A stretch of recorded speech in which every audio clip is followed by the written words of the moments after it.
Okay, let's talk about what you remember about Sonthiem outside of Heilbronn. Okay.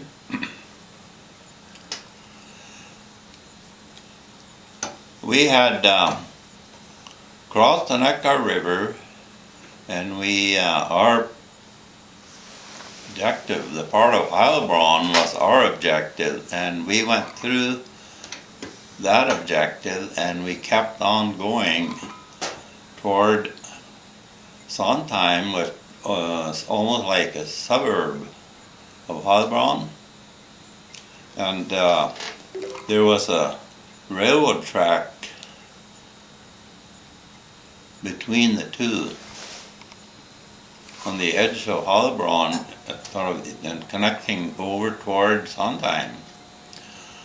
So when we went to Sonthiem, there was a high railroad grade, and our company, Fox Company, we were strung out along behind this grade.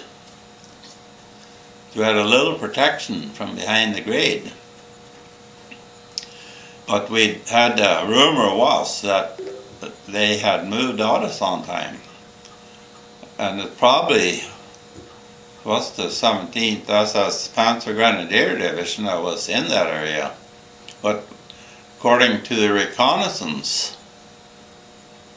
from the airplanes, probably from our liaison planes, we got a report, probably was a rumor, that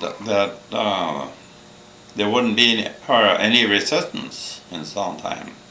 So we got right into the edge of where Sonthiem started. We were behind the railroad grade yet. And we were strung out, and then we were going to go over the top of the grade. And there was a little open area like an apple orchard between them and the first buildings, which was our objective. Well, as soon as we stuck our head up over the top of the railroad track, we started getting direct artillery 88 fire, and it must have been a tanks up in the back.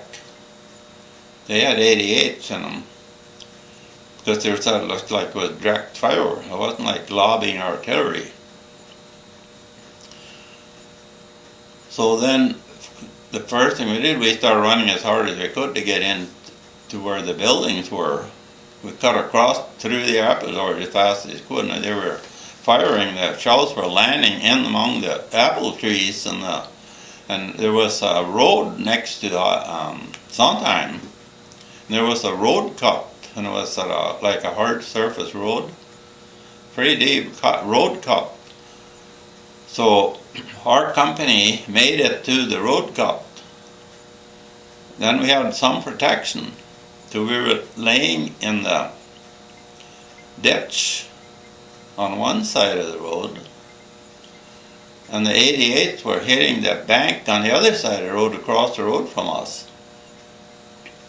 So the noise was just deafening, and the shrapnel was hitting the top of the road, and I can remember seeing the sparks from the shrapnel in the road. Well, right up above us, that cut was fence. It was like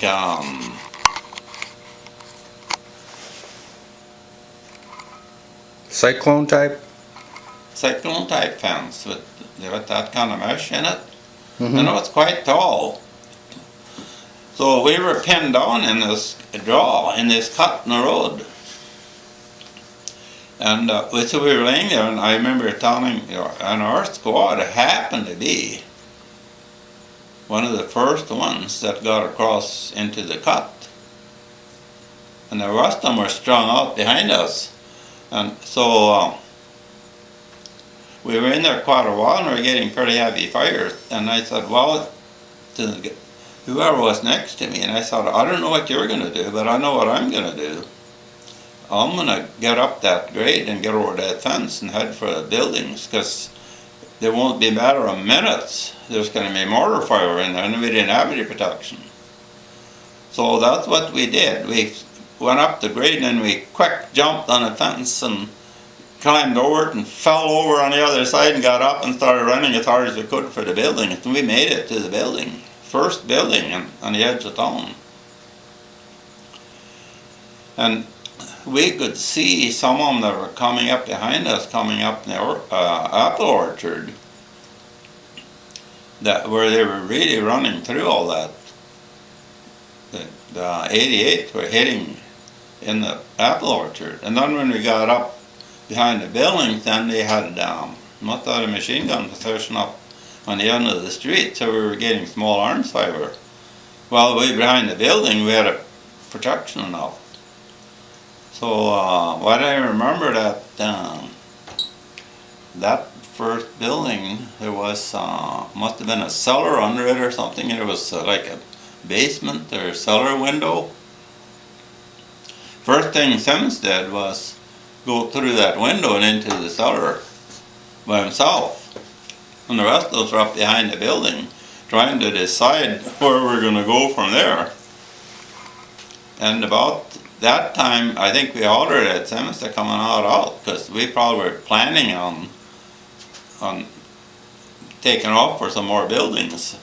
Well, about the time he was coming out of the hole in the cellar coming out of there, the mortar shell hit right smack close to us, but the ground was soft in there, so it went into the dirt and it blew up sort of like a ice cream cone.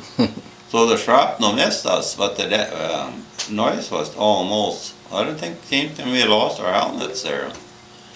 Well, then Simmons got knocked right back into the cellar, because he happened to come through. The concussion was knocked him back. So then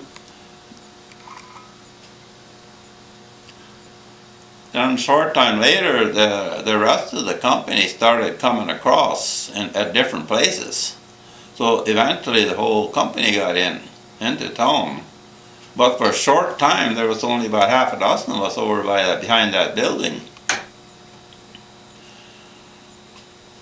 So then we had to wait because we were getting too much fire to get into the street, and that they were just kind of waiting to see what was going to happen, I guess. So then they somewhere or another we got word that the artillery is gonna zero in on the tanks and gun position up back there, and it's called a time on target, that every artillery piece within range was going to zero in on that one target. Mm-hmm. Time on target, they called it. So they said you get into a cellar or whatever you can get into and get up, set up, back up